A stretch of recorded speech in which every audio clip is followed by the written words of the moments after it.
Yeah, we'll press play. Hello, Michael. Jamie. How are you? I'm well. We haven't talked since we had tacos the other day. Right?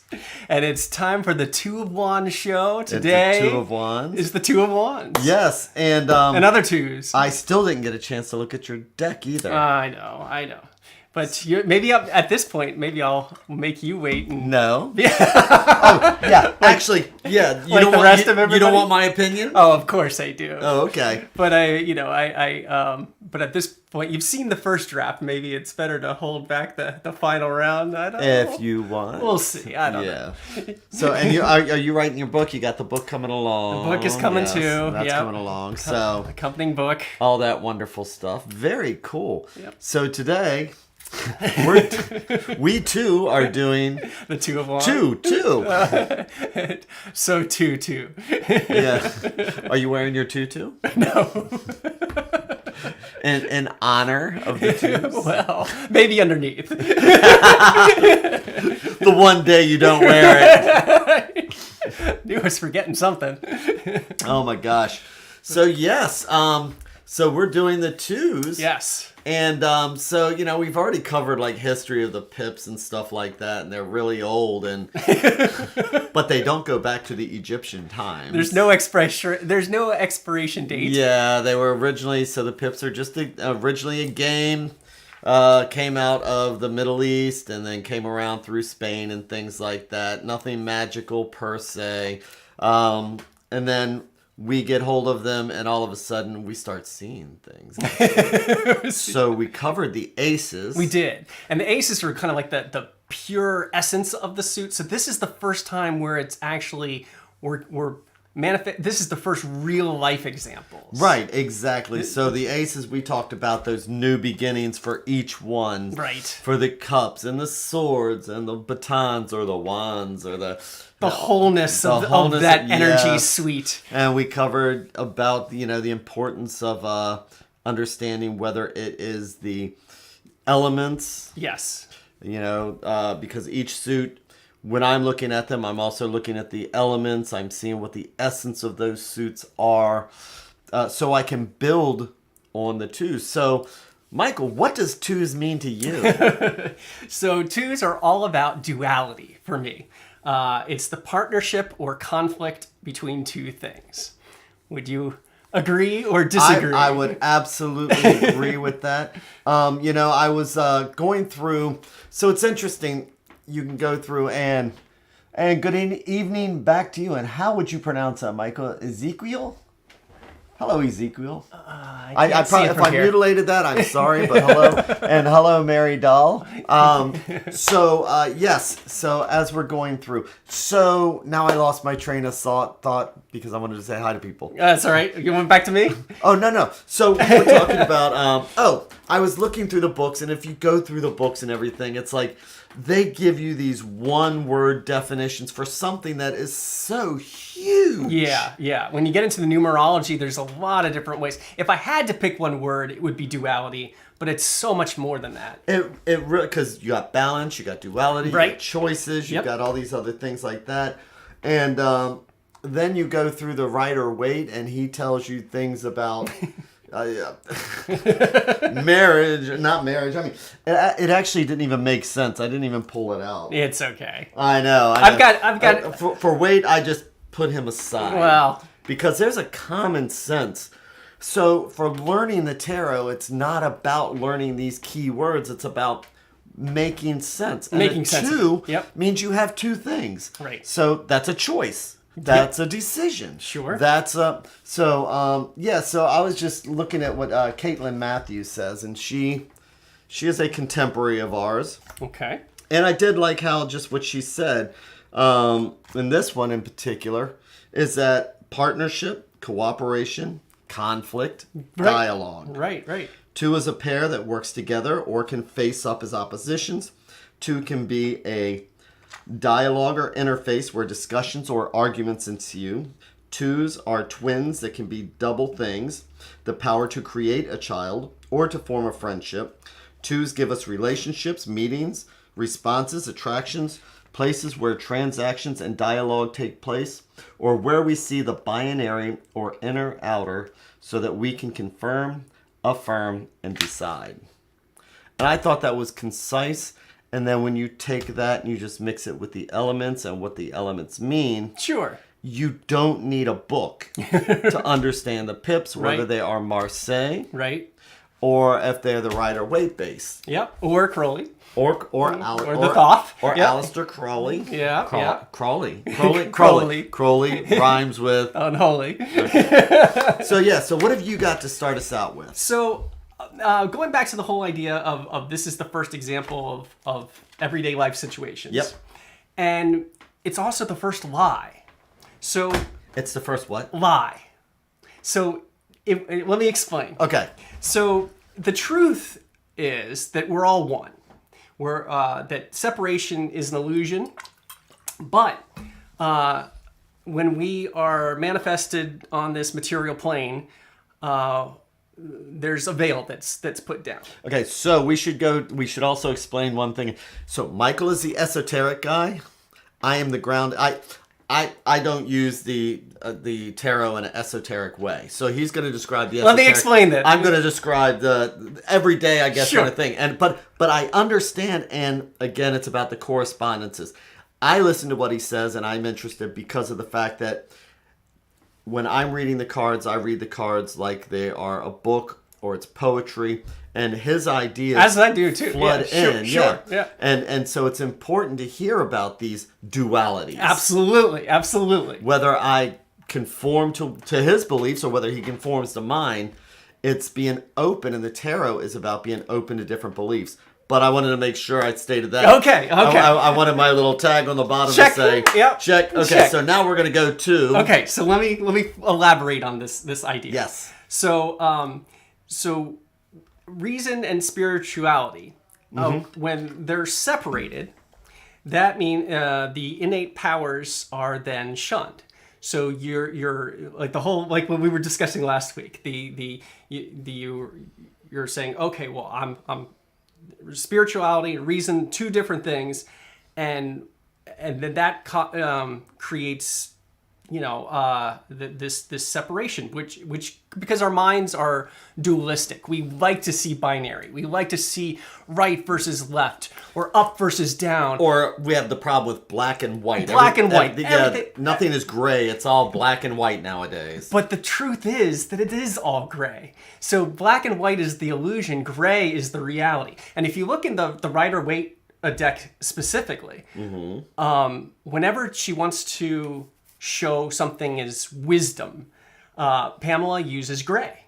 So it's whether it's the pillars of the High Priestess or whatever it is. When you see gray, that's wisdom, because it's the most true. It's not binary in reality. Right. It's this mesh of the two things together. It's the duality, which is the real deal. And because the material plane veils that's where we're into the pips now. We're into the material world.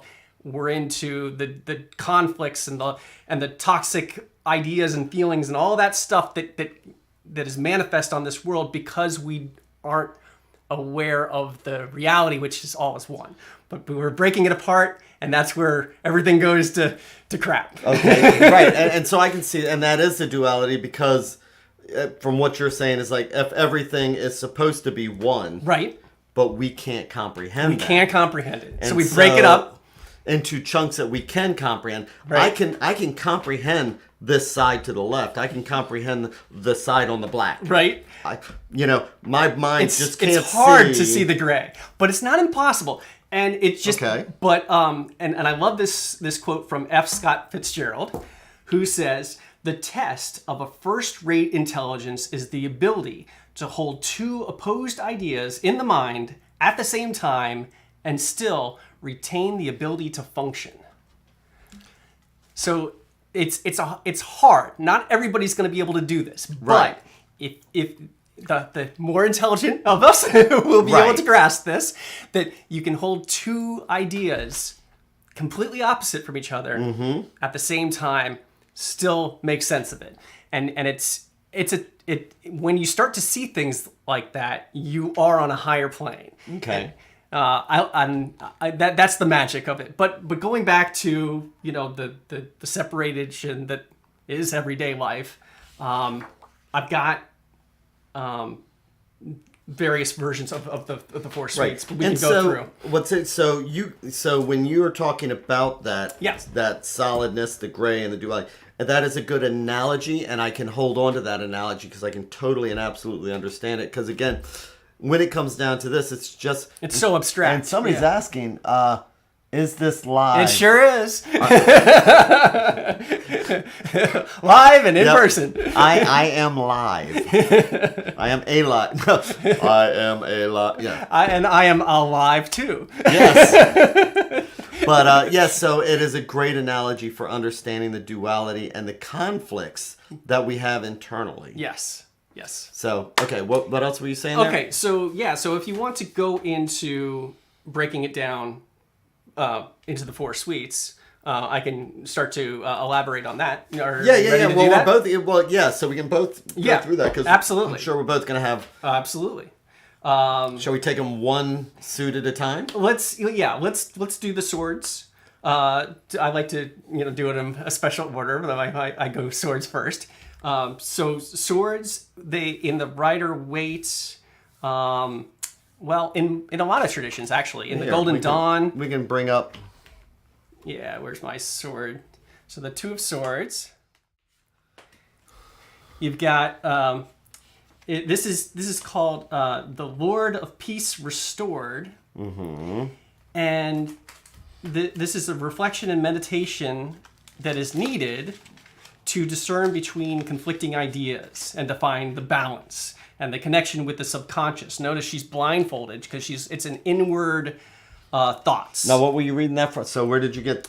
So this is a compilation of various things that I've put together, and this is pretty much my own interpretation. Okay, and say it again. I'm sorry, because I was pulling out my. Yeah, absolutely. So the way I see it is this is a reflection and meditation needed to discern between conflicting ideas, to find the balance, the connection with the subconscious, right? Yep. She's blindfolded, so that's the subconscious. She's going inward to find these thoughts. There's a low tide, which symbolizes that, again, the subconscious, anytime you see water, it's that subconscious, and but it's low tide, so we can begin to see what's underneath it all. Right. And we can see that there's rocks here that would be normally be covered up by the water, but because it's low tide, we see the rocks. So what's underneath it all? It's a rocky world. But that's that's life. Right. And here's the moon. Here is, you see it's waxing, and when it's upside down in reverse, it's waning. So that's appropriate. But astrologically, this is the moon in Libra. So you've got this balance, and where did do you know how they pulled it up to be Libra when they decided it was Libra? Moon in Libra. Just curious. Yeah, that's a good question. I don't know, but that is the tradition that has carried forth through all the Golden Dawn stuff. They had like this chart. Right. They mixed the astrology with the numerology, and they figured this out. But whatever. The point is that that's what it is. It's moon in Libra. So you've got this really fair but inward looking decision making happening with the Two of Swords. It's thoughts, and it's really good judgment because she's connected to her inner subconscious. But it's balanced. It's like one of the most positive swords cards in the series. When you usually get a swords card, it's because they're all slightly negative. But except for this one's very positive. I see it. Well, yeah, and that's because you have your hard suits and your soft suits. Right. So the hard suits are the wands and the swords. Right. And then the soft suits are the cups and the coins. Correct. And so when reading, especially like with the Marseille, you take the consideration, if it's a hard suit and it's a 2, that means there is a decision. It could be a straight based on the other cards around it, struggles and things like that. I use the Rider-Waite a lot. And so when I see this card here, Yeah. I do see her as she's holding these two swords, and I look at the two swords, and they're almost identical, and it's almost like she has to make a decision, but she can't. I mean, it's that struggle to make a decision. Yeah. It's a hard choice. It's like maybe both decisions are good, maybe both are bad. Maybe it's, choosing whichever one is going to be not the worst. Right. And how does she find that? What's the right answer? It's by taking a time out, meditating, or blindfolding yourself to tune out the world and really right, and that's center the purpose yourself. of the blindfold. And they say that that what you're looking at here, when you see the little spot above the blindfold, that's her. Instead of trying to use her eyes, because we can be deceived by our eyes, she's using her third eye. Yeah, she's making that decision not based on what she sees, so that she's not being deceived by it. It's almost like Justice, who's holding a scale. A scale's got the two different sides. So she's making that determination, not just by seeing. She's using her insight, her intuition. She's thinking about it. Exactly. But again, she's got these rocky shores in the background, and it's nighttime. So nighttime is also a time of deception, nighttime of confusion. So it can be a difficulty making that decision. And Pamela Coleman Smith has her sitting on the stage, and I love that. So if you actually look, the background is actually, to me, when I see this, looks because like I'm a theater guy. Yeah. I'm a theater guy, and that's a stage drop. Could be. Yeah, because it almost looks like, with that line there, that could actually be the curtain dropped down. So the question is, what is reality anyway? That's right. Ooh. Life is but a dream. But yeah, going into if we're going to just stick with the swords first, right? Sure. Okay. So going into the Crowley Two of Swords. Here I can okay, good. Put it down good for man. you. Okay. So we've got the a very geometric rose and cross in the background there. There's a blue rose kind of in the center between those two swords. He labels it as peace. Again, it's finding that peace and quiet. This is the Lord of Peace Restored. Right. So this is after the war, after the battle, and you're finding that harmony and diplomacy. Really, it's really all about diplomacy. It's we don't have to fight. We can do this logically. Right. So that's the swords. Okay. And it's interesting also because Crowley is doing more of a Marseille style. Very much so. Now, here's what's interesting. I'd asked this question in forums before, because especially with the Marseilles, notice that, okay, so this is the convert deck, which most of the Golden Dawn and people like that based their swords on. And I mean, even maybe the fact that there's a blue here, and the convert deck has got like the blue. This has got the largest flower in the Marseille deck. But with the Marseille deck, you can't tell here what sword is up and right, whether they're upright or not. And so there is no reversal. But when you do get to the swords and you see them, the question is with the Marseille, because you can't tell. Yeah. Are the swords supposed to be pointing up or pointing down? And I know where you're going with this. So it's interesting. So one thing that I've learned is that when you see the swords up, they're ready. Yeah. So I read with a lot of different, here you go. I read with a lot of different decks. And here's one that's kind of based on its own self, and the swords are down. When the swords are up, they are ready for battle. Right. So down usually means peace. So this is interesting that Frida Harris has the swords going up, even though they may not even contemplate. They right. They might not have thought that, because it's our natural inclination to have swords up and at the ready. Yep. That's just the natural thing. Yet a lot of times when you see them hanging on the wall, they're actually hanging down in a time of peace. Yep. That's a good observation. Well, thank you. So, was there anything deeper? Because Crowley, he's always got that. I see that he's got the two different sides. I think is that the emblem of Libra? Let me see here. He's got one there, and he's got the moon there. Yeah. So I don't know. Let me see here. I'm not quite... Yeah, I'm not a huge fan of the Thoth deck, although I do respect it.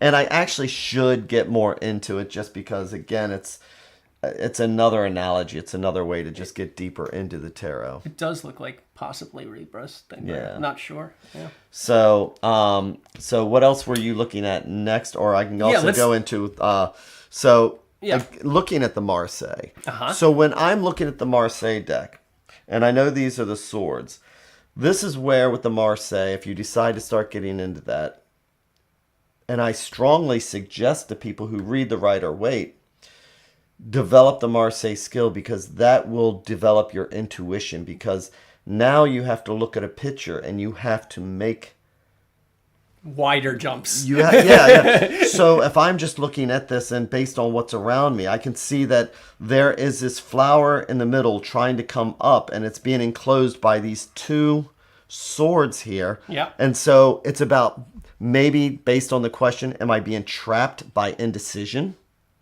Possibly, yeah. You know, I can see there's blue and red and yellow, and so it's like I've got these decisions here. I've got the red, which might reflect my confusion. I've got the yellow, which may be the possible answer. But regardless of anything, when I'm reading the Marseille or any deck, I'm asking from that deck, what do you see in that what deck? am I seeing in this deck? So I'm not answering it based, but I kind of they see start bleeding over as you start doing that. Yeah. I kind of see a canoe because the two swords and the way they're crossing. That's absolutely and fantastic. So to have it like floating down a river of subconscious, it kind of works with the whole numerology of the twos. Inward thinking. So the main thing is that we know that twos are duality. We know that twos are decisions, choices, possible confusions. And with the swords, since we know swords are air, thoughts, swords are thoughts.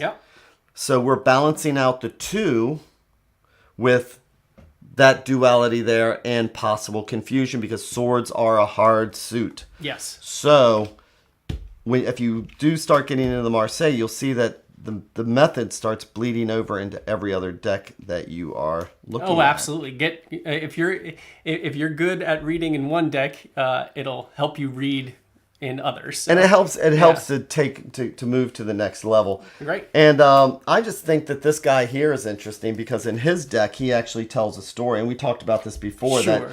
that this gentleman here who from Switzerland. He was from Germany, and he had a Swiss artist make this comic deck. You know, the first one, it shows about coming up with the idea, and the second one here for the sword, it says, conflicts, worries, or strained relationships can still be solved or overcome through their initial stage by thinking about them rationally. Otherwise, they threaten to escalate. A matter-of-fact and reasonable discussion help to dissolve existing conflicts that might otherwise even cause more problems. So yeah, that fits. One of the reasons why I like this, again, he's got these two swords, but this deck tells a story. Sure. And so when you're reading, it doesn't matter. And I'm just emphasizing all these decks, just emphasizing the fact that they do tell a story, and that will help you if you think of it that way. And with my deck, I've got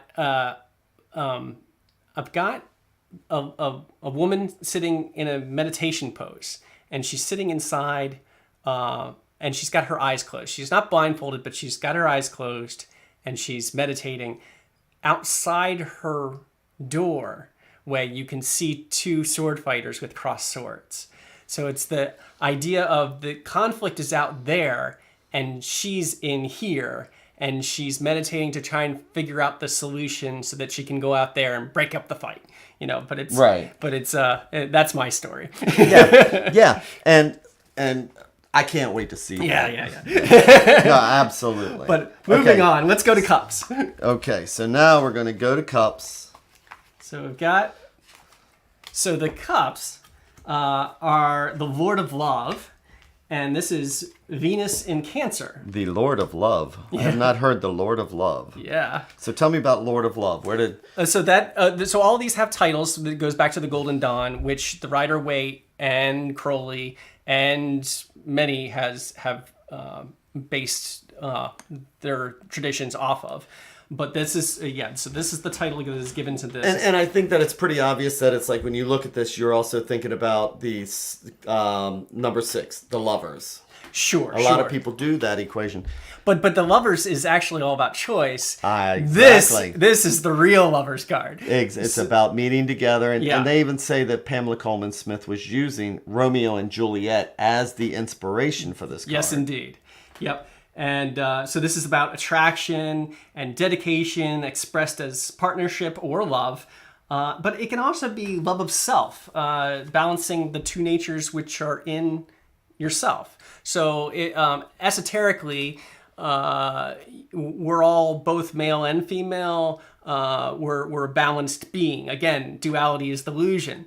And you see these hermetic old illustrations, and they're got like a man and a woman on the same body, the heads or whatever. Yeah. And that's basically trying to illustrate this idea that the pure state is this whole connected being that is sexless or is both sexes or what have you. But the idea is that those two natures are within you. So if you can embrace your softer and your harder side, this could be just finding balance of yourself. And it just reminds me how I just keep things simple. Because for me, when I think of the cups, again, cups are about emotions. Cups are thoughts. I mean, they're feelings, emotions, and things like that. So when the cups present themselves, I'm thinking again, in the ace, it's the beginning of those feelings, or it's the beginning of emotions and things like that. If it's reversed, it's the beginning of the issues and emotional problems you're feeling. When we come to the Two of Cups, I'm thinking about groups, two people coming together. Yep. And Pamela Coleman Smith, she looks like, we see here, we have somebody who's actually dressed almost with the same colors as the Fool. Mm-hmm. So he's pretty much wearing the same outfit as the Fool. And here he has a cup, and she is offering, and he is reaching out towards it. So he might be a fool. But you know what? Nothing feels better than that first initial being that full in love. Yeah, absolutely. So they're sitting there offering each other. So it's that positive feeling. It's when I'm having a problem, when I have an issue, when something's going on maybe, and then somebody is offering, that ray of hope, that feeling. It's that like emotional connection. That emotional connection saying, you know what? It's going to be okay. Yeah.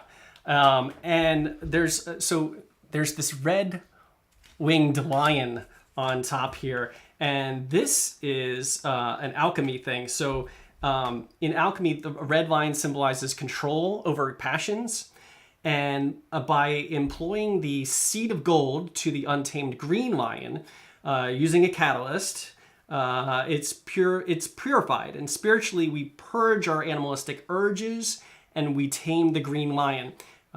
Salt is the catalyst. It's used to create the Philosopher's Stone. But this is talking about that higher love, that agape love. Mm-hmm. So it's not quite the emotional butterfly animalistic right. Well, although that can be definitely seen too. But the lion, the winged lion, is hinting at that higher love. And the snake obviously is wisdom. The caduceus here, the caduceus from Mercury or Hermes. Yes. Yeah. And then so she's also, again, they're on a stage, and they've got that lovely background there. Yeah.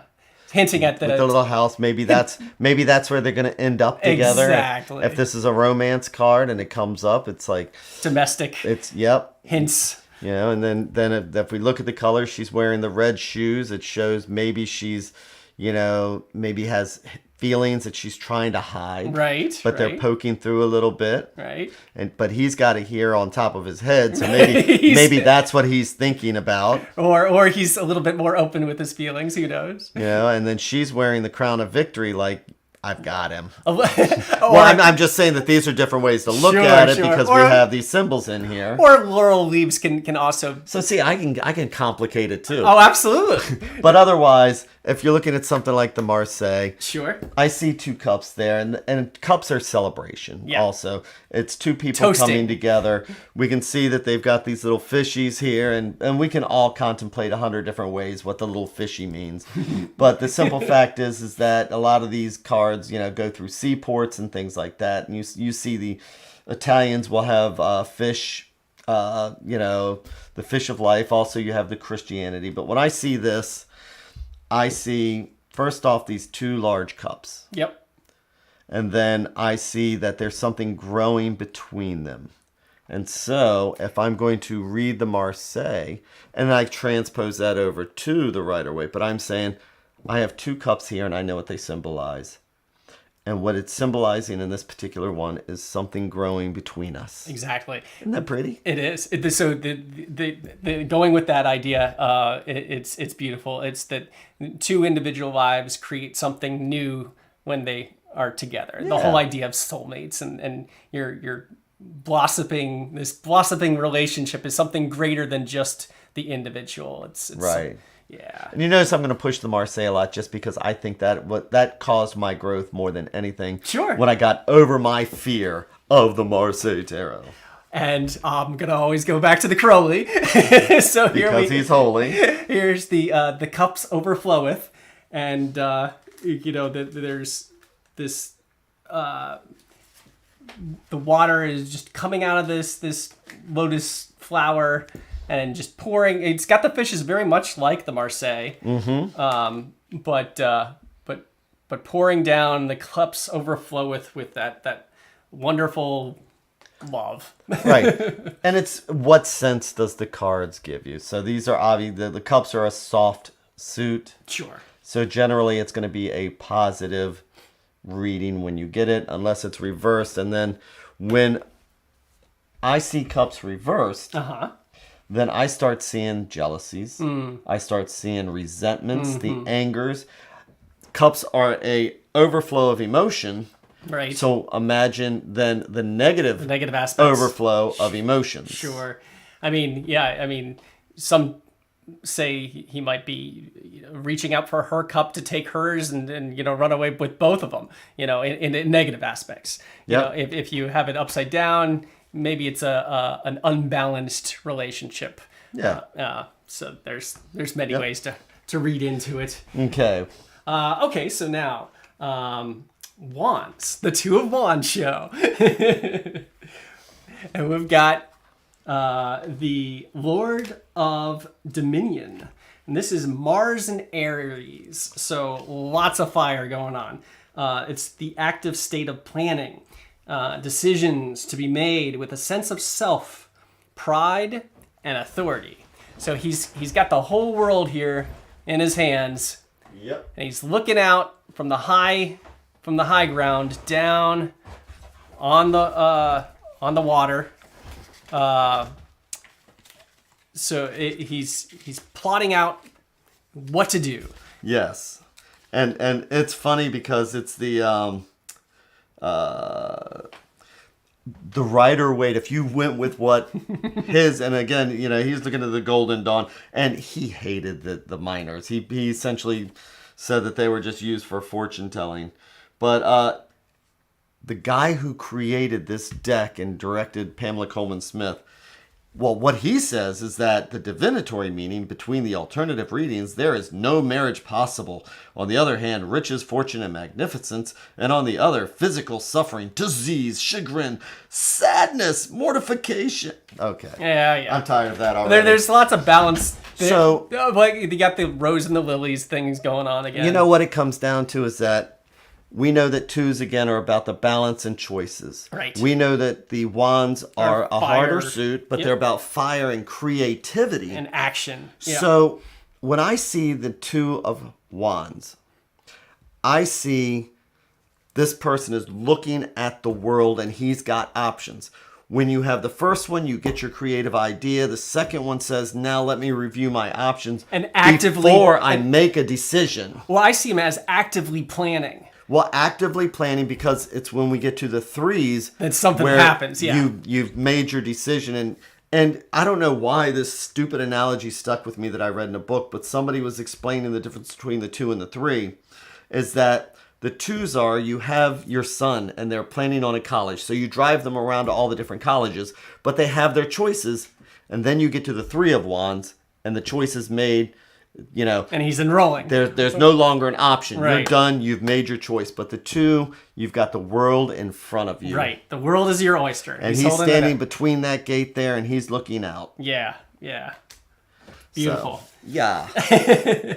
All right. And then let me see here. Okay. So, yeah, so you got another one you want to? Oh, no. Go. Let's do the Marseille. The Marseille. Again, originally there was no book written. So right. Again, we're looking at the colors. We're looking at what the flowers are doing. We're looking at what's going on here. Well, that X action, though, that powerful X. That powerful X. Yeah, and which I'm definitely... it's at cross angles. Yep. And so if it's a hard suit, yep, it could mean a blocking. Right. You're trying to make a decision, and there's a block. There's that X there. Or it could be that, from this confusion and these decisions, you have these leaves sprouting, something new, something growing from it.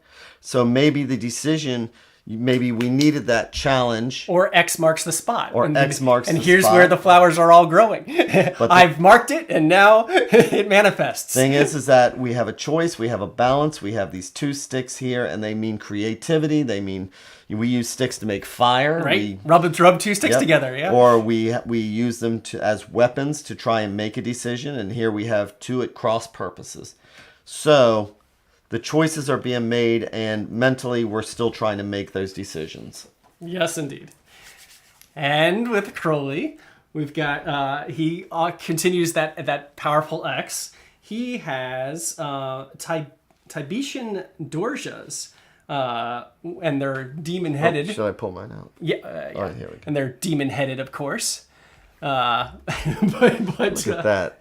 But yeah, he it's like a symbol of protection with the crossed swords and the fire emanating, coming out of. Almost looks like missiles. Yeah. I mean, literally. Yeah. It's definitely fiery, but yeah, it's protection. Again, this is the Lord of dominion. So he's dominating. He's in charge. Number 2 is in charge, ready to go. But, okay. Yeah. But yeah, there's that. That duality again, yeah. But it's just in a fiery aspect of it. But you've got the Mars symbol there at the top, and I forget which symbol that one is, but maybe that's that's got to be Aries. So yeah, so Mars and Aries, you got the symbols represented. Okay. But yeah. Okay, and then so I wanted to throw out mystical moments, sure. just because because of the creativity. So again, it's important not to just use keywords. It's important to what does it make you feel? Sure. And mystical moments, this deck here makes you feel. This person who did this deck is not a tarot reader. She was given the information about what the 2s, what these cards are, and then she reached into the ether and she's like, well, this is what I imagined it would be based on that. And so what she has for the 2 of Wands is on this card we see a courageous young woman sitting on a roof of her house looking up at the moon shining above. In her lap she holds the earth, which contains all the potential the girl has and the opportunities she can embrace. While looking at the moon, she thinks about her future and imagines what kind of adventures she will have in life. Sitting on top of her house, she is still in a protected and familiar surrounding. She has not left her comfort zone, but she is willing to take risks and embark on her future plans. That is the 2 of Wands. Sure. And it's done so beautifully as this this woman is sitting up there contemplating. Planning, yep. You know, she's kind of doing what this guy's doing. But yeah, she's even got the world in her hands. Right, but she is me. She is that dreamer. Mm-hmm. And I think that is just beautiful. Every plan of action starts with the dream. Yes. So, yeah, it's dreamy. It really is. So. All right, so let's go to coins. Coin. Yeah. Money. Get back. So this is the... Take this so that I don't end up using yes. that in my next readings. Yeah, please. Last week he left his card. He left his Rider Waits here, and so I'm sitting there for where to go with that. Oh, he left his Rider Waits here, and so I'm sitting here doing readings all week in the morning at 7:15 with extra aces. 4 aces extra. Okay. But okay, so the 2 of coins. This is the Lord of Harmonious Change. Ooh. And it is Jupiter in Capricorn. So you've got this expansion and control. It's the balance and balancing act, right? He's balancing the resources needed to maintain harmony, and flexibility is required for equilibrium. Equilibrium. Yes. Equilibrium. You almost had me blown. I know. Equilibrium. La, la, la, la. Well, we drink beforehand, just so that we're not nervous. No, I don't even drink. Go ahead. But yeah, no. And this one, some of the early decks, you'd see her a woman like juggling. What's it called? Juggling her. Juggling tambourines. It's in this book. Yeah. So, and you are talking about two of coins. 2 of coins. I know what you're talking about because I've seen that. Come on. Find where it. are you? I know. This wonderful book. Spades. 2 of diamonds. Cartomancy. What it does, and I'm looking through here now. 4 of wands. You wanted to see the coins. Cups. I'm just going to sing. Michael, quick, sing. Well, sing a song. So the continuous change of opposites, he's juggling, right? I can tell you about my deck while you're looking. I've got... here we go. Did we found it? Okay, so I just wanted to be able to give you an example of what Michael's saying. Yes. So this is from 1880. See, I paid attention in class. So 2 discs, 76 cards from a Grand Atella Egyptian Tarot. Yep. Published by E.P. Grumman. Oh, no. Oh, no, that's on the right. I'm sorry. No. You're talking about that one. Yeah, it's a clown. There you go. It's a clown throwing a tambourine there we go. in the air. The 2 of coins. The card belongs to a Spanish Napes deck. Here we go. Yeah. So, yeah. The Italia one's pretty confusing, so we're not going to go into that one. But right next to it is this clown juggling tambourines. And it's interesting because it actually was, as it says, it was published as an ad for Joseph Bardou and Phil's cigarette papers in the Manila, Philippines. Nice. I know. But the Napes is, that's the deck that Mina, my partner, is from Argentina, and they still use those decks. Very cool. Yes. But it's the juggling act, and it is a juggling. Yes. And in my deck, I've got a instead of the Rider Waite juggler here with the 2 coins, I've got a snake charmer, and she's got 2 coins that she's bouncing in one hand, but with the other hand, she's handling a snake, a big serpent, and so that kind of like weaves into the whole Marseille where they. This winding snake or what have you, reel-to-reel projector. What do you see, Jamie? Right. Well, I see almost like a racetrack. I see a path when I see this. Yeah, that's a fun one. Yep. You can tell, obviously, they looked at the conver and said, oh, we just need to finish what they started there, which they made it into the Lamescape, which can also be seen on the Magician and a couple other cards. But yeah, and infinite possibilities. I get why they used it. I personally prefer to keep the Lamescape as a symbol for my 1s. So so I shied away from using it for my 2. I go with the X again. Imagery, but it's interesting.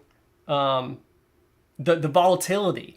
Will this guy drop the coins? Will they also say that these rocky sea out here, this could be indicating that the change is on the way because these big waves. Right, he's dancing and he's trying to balance these, and he's keeping things balanced. Right. But now we're dealing with pentacles, which are coins, which can deal with money. Sure. Wealth. It can deal with health. Yep. Traditionally. Yep.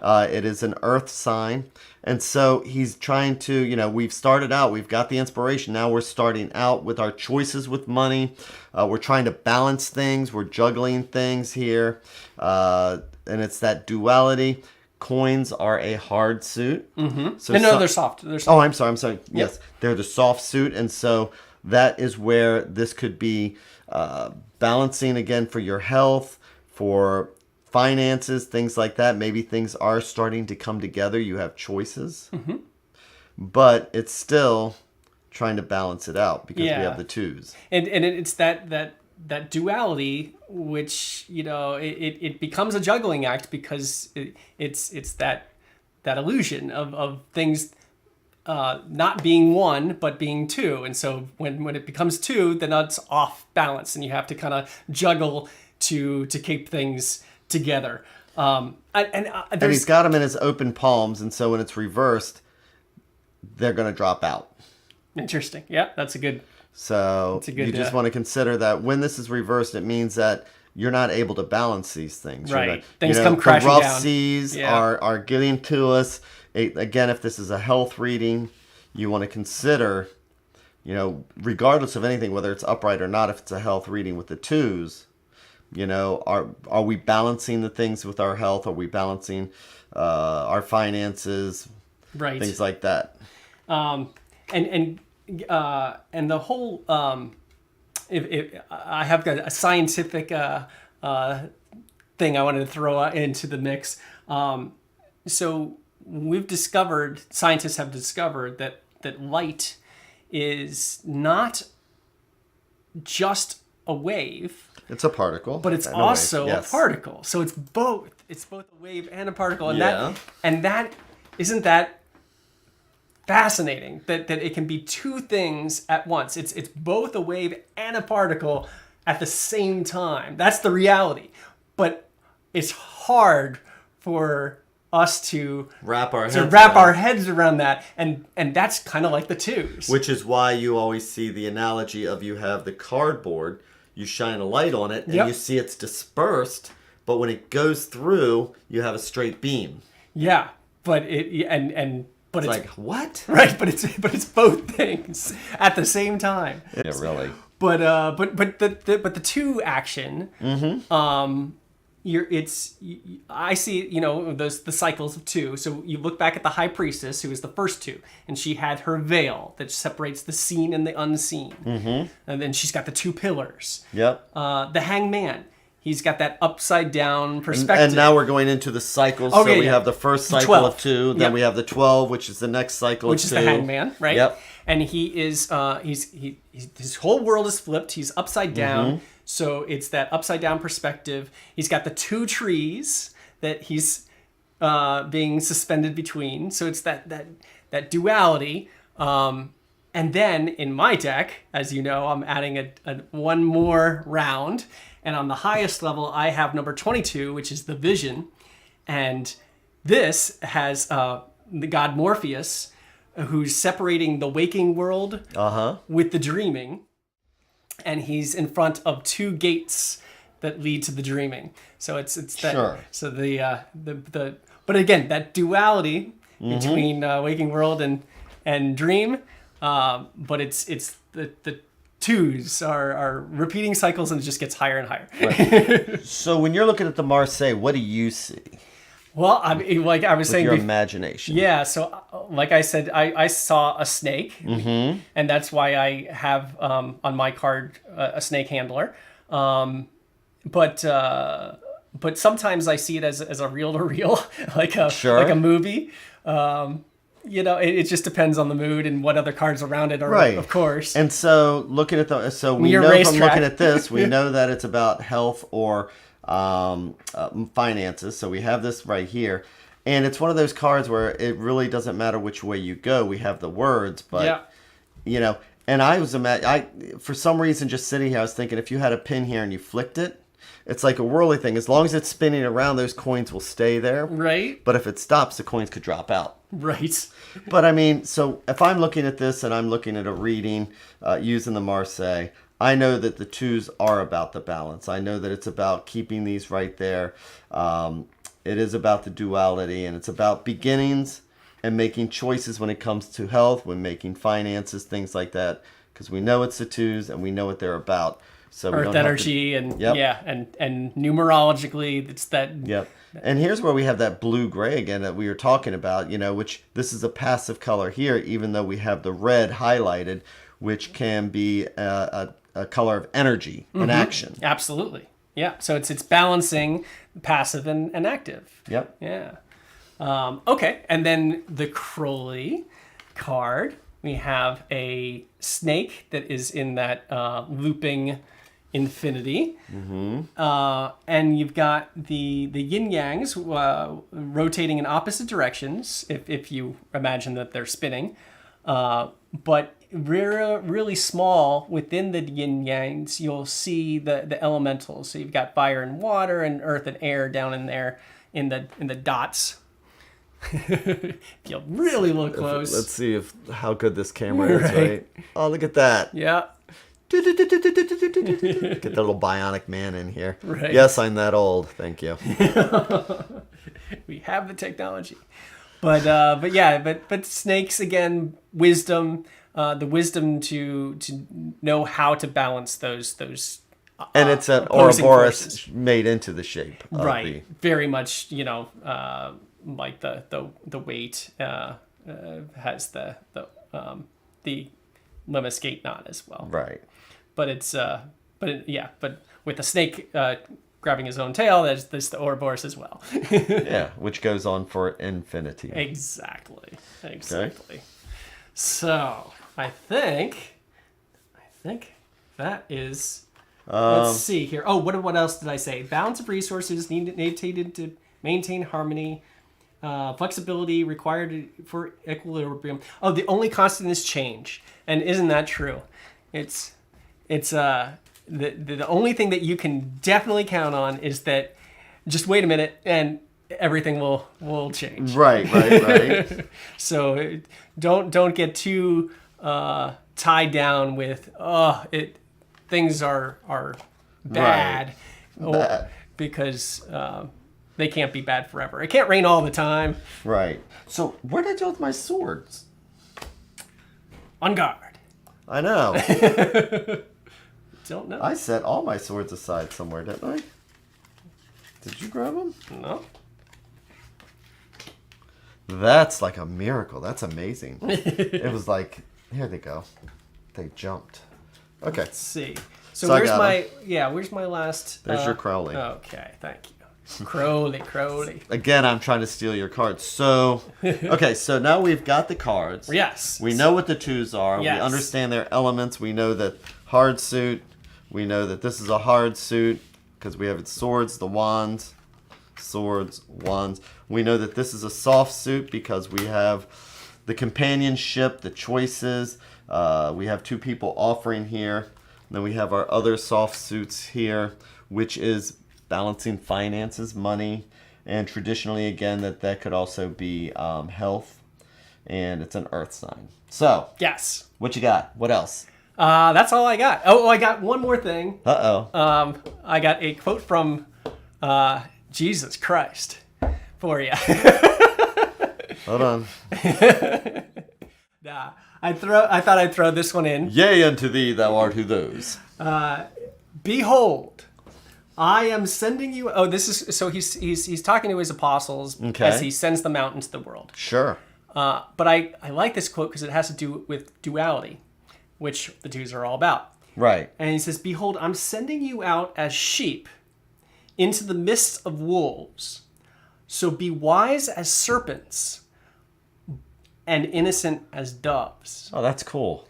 So yeah, that's from GC himself. Yeah. Or JC, I should say. JC. JC. That I like the paradoxical imagery Yeah. of being both a wise serpent and an innocent dove, and you're going out into the world as a sheep. You have wolves out there, so you have to be innocent and pure, but also wise and have your guard up. It's all you have to be balanced between these opposites. And it's almost like, so if we were being timid, that's the beginning of the loves and the friendships and things like this. But wise like wolves, here she is holding the swords, exactly. So you have to have your guard up, but then you also have to let your guard down. It's that paradox. Yep. Which I thought was a cool quote. And I'm not, Yeah. No, that is cool. So we were talking, and it's like we've been encouraged. And hold on, we have some notes. Laugh Out Loud. Looking forward to the daily reflection with the twos with the bonus twos. No, he's not stealing my cards. Oh man, that would be funny. All of a sudden, I'm doing the rider weight, and all of a sudden, Crowley's pops up. It's like, I'm just gonna have to. Gotta go with it. Gotta go with it. I gotta read what the cards say. If that's what the universe threw out, then hey, here we go. So, are we gonna do a reading to wrap this up? I say we do because so it was brought up before that it's like somebody liked the fact that we were doing readings when we did the entire majors. Yeah, and one bounced out at the end, whether we liked it or not. And so we weren't going to do the readings with these cards here. And so last week it's like, let's not do readings. Plop. Well, I guess we're doing a reading. I guess we're gonna go. Why did this pop out? So so we have a choice of cards. Yeah. So what do you want to do? For me, when I'm thinking about it, it's either one of two things. But I think that I like maybe a decision that has to be made where we're not. I can see the swords. It's the uncertainty. How do you feel about that? I like the swords. See how I ask how he feels? It's all about. The cups are about feeling. But close your eyes and tell me, Mike. Tell me the truth. The swords are thinking, so I'm going to think this over and going to say, yeah, let's do it. So, let's back this up here. So, let's say that somebody comes up to us and they are conflicted. Yeah. They are uncertain. What decision do I need to do? And they even tell us, I have been looking at this all day. It's like, well, maybe that's your problem. Maybe that is the problem. So you've been looking at it, right? And that hasn't worked. It's almost like David Lynch in his transcendental meditation, which he likes to promote. It's sometimes you have to shut off the thinking mind and go into this state of meditation where you just clear your mind, and that's when the insight is delivered onto you. Right. Is the search within. You blindfold yourself. And then the waters will recede, and then the rocks will show themselves, and you see what's underneath, and then the universe will speak to you. Yes, this deck feels thinner. It's 4 aces short now. It is 4 aces. Don't worry. Short. When I have my deck, you'll have 100 cards to play with. It'll feel just right. Which is why I'm glad that I learned how to shuffle this way. Yes. Okay, so what do we do? So let's make a decision. Let's say that somebody has a decision they need to make. Yeah. And so on one side, we have what. Let's see. So we have on one side the positive and one side the negative. Or we can say, what... You know what? That's what I said. So let's go with the positive and the negative. Yeah, let's do positive and negative. So let's do the positive and negative. Okay. Any thoughts on that, Mike? Yeah, I think I'm actually doing, yeah.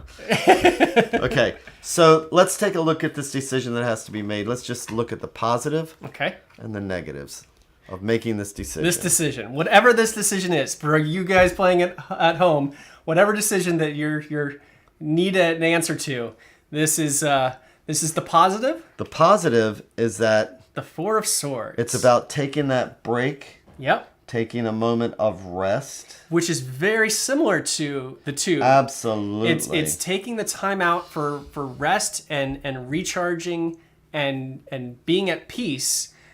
Once you're at peace, then you'll know. It's I think this is a Star Wars quote, if you forgive me.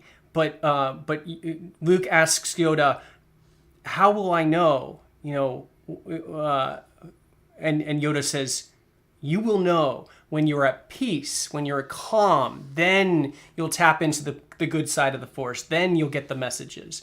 You will know, but you have to be at peace. You have to clear your mind, and that's what the Four of Swords is saying." Now, and actually, what I'm kind of asking here, if I'm going from left to right, is what happened to my other two swords? Here I was at peace and everything. I had these four swords. And so maybe I have given something up and I have a choice to make. Right. So that's the positive. So the positive is that the willingness to let go of something maybe, but let's see what the negatives are. Yeah. Oh. The negatives is the Ten of Wands reversed. Yeah. Okay, so, and the Ten of Wands reversed means it's an ending to struggles. So how would we tie this into the negative? So the positive side. So the positive side of the Ten of Wands is the positive side of the decision is that you can make a rest. So this is the passive side, and this is the active side, left and right. Yes. So the passive side is saying in your decision, you can take time finally to take a rest, where the active side is saying, gotta keep working, even when the job is done. I gotta keep working. And it's saying also that it's like, you need that rest. Yeah. Desperately. You are not giving yourself this rest, so maybe the decision is being made for you. Right. So then you've worked yourself into exhaustion, whether you like it or not. The rest is going to come whether you're sick and forced to take a rest, or just you've burnt yourself out just because you've worked too hard. And the universe is going to say, you need this rest, and if you're going to fight me on it, we're going to knock you on your butt so that you can get that. The positive is saying that you have time to take the rest. And the negative side here is saying, if you don't do it yourself, something's going to force you. Right. Whether you collapse, but whatever, this is all just going to fall out of your hands. And so you have a choice right now. You can make that choice to say, you know what? I'm doing it on my terms, which is positive. Right. Or the negative is, it can happen to you. Exactly. So. Fantastic. Yeah. So, let me see here. Twig said that this is a textbook burnout episode. Yeah. You know what? Pretty much. Exactly. Yeah. So, and let's see here. And Mary Doll, Lover, yes. So, yeah. So, yes, thanks yes, for and watching. yes. Yeah, absolutely. So, are we done here? I think we've wrapped it up. Okay. Are we actually on time today? We are. It's 6:30 on the dot. 6:33. So an hour has gone by. My only question is how are we spending an hour on? I thought by doing the pips. Okay, so for the majors, I thought it was going to be hard to fill up an hour. Jamie, you always doubt, and we always have. Always doubt. It's like, well, good. You're early to dinner tonight because this is only going to take 10 minutes. No. It's a 2. There's lots to learn. Oh, man. And 3s get really interesting. Yes. So see you next week for 3s. And hello, Radha. So the basic gist is that we hang out at MyTarot. MyTarot.org. On Facebook. Yeah. On Facebook, there's a Facebook group called MyTarot. Yeah. And if people want a reading, if you hang out there and you offer to give people advice and give to the community and things like that, I'll give a reading. I don't care. Well, that's where we'll do readings. This is what we do to talk and educate and have fun. This is us giving back to everybody else who gives to us. So if you want to find the group, you can go to MyTarot.org, which is a link to the Facebook group, to the YouTubes where you can see the past events. It's got a link to Mike's page. And Mike, what are your pages? My pages are artieforever.com and offbeatartwork.com. Gets you to the same place. It's my artwork site where you can see the style of artwork that I do and maybe get an idea of what my deck will one day be like. So, but you can find us both through the MyTarot.org links to hunt us down, to ask for readings and to give back to the community. So we hope to see you out there. Absolutely. So thank you. I really enjoyed this. This was so fun. As always. Thank you, thank you, thank you. Thank you, everybody, and have an amazing and a wonderful evening, amazing week, amazing rest of your freaking life. And we'll see you next Wednesday. Thank you. Bye. Take care.